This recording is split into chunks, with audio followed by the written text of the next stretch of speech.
দর্শক, মিছিল আসছে, মিছিল যাচ্ছে। জামাত ইসলামীদের নেতাকর্মীদের পদভারে প্রকম্পিত সোহরাওয়ার্দী উদ্যান।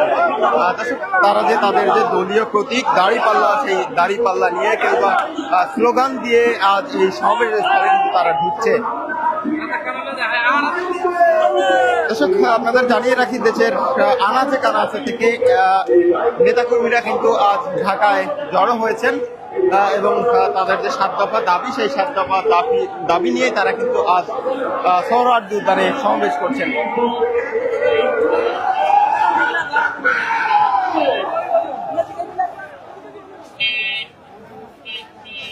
দর্শক, আপনারা দেখতে পাচ্ছেন যে দাড়িপাল্লা নিয়েই কিন্তু এই সমাবেশের স্থলে উপস্থিত হয়েছেন এক কর্মী।